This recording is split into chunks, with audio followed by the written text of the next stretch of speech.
We got the lowdown on CD Projekt Red's stream with tons of updates on Cyberpunk 2077, titles for Xbox Game Pass, and a closer look at Aloy's overhauled combat, presented by Horizon Forbidden West. This is your Daily Fix.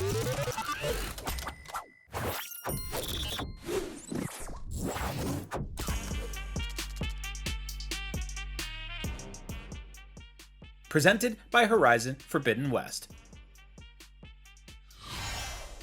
The wait for PS5 and Xbox Series X and S upgrades for Cyberpunk 2077 is now over, with releases happening today. Expect a free trial version, free DLC, and a huge 50 to 60 gigabyte 1.5 patch update to all platforms. Hoo boy, here we go.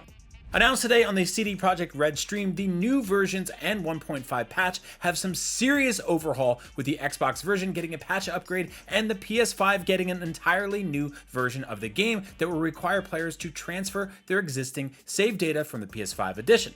Let's go over the changes. Both the PS5 and Xbox Series X games now offer performance or ray tracing modes, with the Xbox Series S only offering a single 30 FPS 1440p mode. With the latest patch, players will have the ability to change their character's basic appearance in the mirror of V's home apartment with new hair and makeup options. Players will also be able to buy new cosmetic makeovers for V's apartment and even rent 4 brand new properties across Night City. These properties can also entice your romantic partners to drop by to stay the night. So keep it clean in there, okay? Nobody likes to come over to a filthy apartment. New weapons have also been added, purchasable at Wilson's gun store after you meet Takamura in the game's story. 2 new weapons and 4 new weapon scopes have been added, as well as tons of new weapon attachments for handguns, assault rifles, submachine guns, and more. CDPR devs also mentioned that new secrets have been added to the game. So yeah, go find those. Changes to the perk trees have also been made to rebalance the game with the stealth, now called ninjutsu, and the removal of some skills that were less useful. NPC AI has also been updated to make enemy NPCs more clever and foot car traffic more realistic. Improved crowd reactions will only be coming to PC and Stadia, and a new gen console version of the game. Time skipping has also been updated, with crowds changing around V and to make the skip time UI a bit more legible. Now, driving has also been updated as well, with vehicles tweaked to brake more effectively and make burnout and drifting more usable. Calling in multiple different cars will also cause them to appear in different places now, rather than crashing into one another in the same spot, although that was very funny. But this only scratches the surface of the features and fixes added to Cyberpunk 2077. Other notable improvements are more photorealistic shadows, reflection rendering, new language voiceover support, balanced HDR, and haptic feedback for PS5. So yeah, this is kind of a lot. This feels like maybe they should have put it out today. I don't know, what do I know? New apartments can now be rented for a one-time fee, with additional customization options accessible from V's starting apartment. Now, V can also get temporary buffs from inside the apartment by taking a shower for a refresh buff that regenerates health during combat, sleeping to get a rested buff, which grants an extra 20% skill XP gain, and brewing coffee to get an energized buff of 25% to max stamina, and 30% to stamina regen for 1 hour.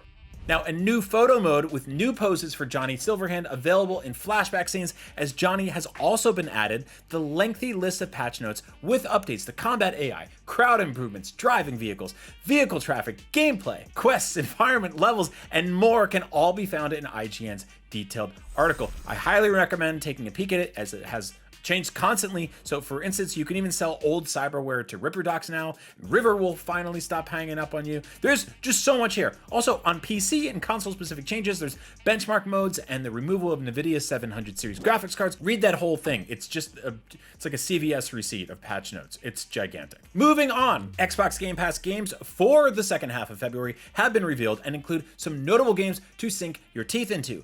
The turn-based strategy and real-time tactics game Total War Warhammer 3 is coming to Game Pass on PC. Move armies, manage settlements, and fight against factions while trying your hands at diplomacy. Total War Warhammer 3 will come to Game Pass February 17th. After that, get your hands dirty with Lawn Mowing Simulator on Xbox One, also on February 17th, and experience the best lawn mowing sim out there with a physically authentic and expensive world of prestigious manufacturers and beautiful fields that need a good mowing. RoboQuest also comes to Xbox Game Pass on PC as a game preview. The fast-paced FPS can be played solo or two-player co-op, so fight through procedurally generated biomes of scorched canyons and vivid cities. Love a good vivid city. The preview will hit Xbox Game Pass on February 22nd. The turn-based strategy game Galactic Civilization 3 comes to Xbox Game Pass PC February 24th. Rule the galaxy however you like in this critically acclaimed space strategy game. Also, Super Mega Baseball 3 comes to Xbox Game Pass console February 24th, play ball.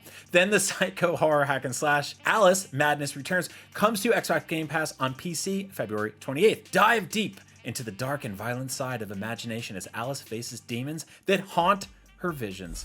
And if you haven't had the chance yet, the games set to leave Xbox Game Pass in February are Control, Code Vein, Final Fantasy XII, The Zodiac Age, The Medium, Project Winter, and The Falconeer. That's very soon, and there's some very big games in there, so I guess hurry up. I was gonna play Code Vein, now it's already going. Why do I wait for these things? This is bad. And finally, the Forbidden West is ruthless and ready to throw whatever it can to stop you and Aloy in your tracks. Fortunately for both of you, Aloy is packing some new tricks to even the playing field. First up is Aloy's overhauled skill trees that house passive buffs, unlockable melee combos, weapon-specific abilities, and Valor surges. After building up her Valor meter through combat, Aloy can activate a Valor Surge to turn the tides of battles through temporary buffs that also look ridiculously cool. Another thing you'll want to keep an eye out for is Aloy's Resonator Blast that you can charge up through melee combat. Once you place a Resonator charge on the enemy, you'll be able to shoot them with any of Aloy's range attacks for a devastating explosion. Who says you can't teach an old dog new tricks? Be sure to pick up Horizon Forbidden West for PS5 and PS4 on February 18th. In the meantime, you can enter the sweepstakes for a chance to win a grand prize like a PlayStation 5 console, a 4K TV, and more. All you need to do is complete Horizon Zero Dawn to earn the Ended War Machine Threat Trophy and visit the link in the description to see the official rules. And that was your game fix for today, February 15th. Download the IGN app on all of your devices, follow the Daily Fix on Snapchat, and for all things everything else, IGN.com. I'm Brian Altano, covering the Daily Fix for NARS today, so thanks for watching, and as NARS always says, remember to always stay fabulous. Greater than myself, and for the good of all. I carry those words with me on the hunt. No matter where it takes me.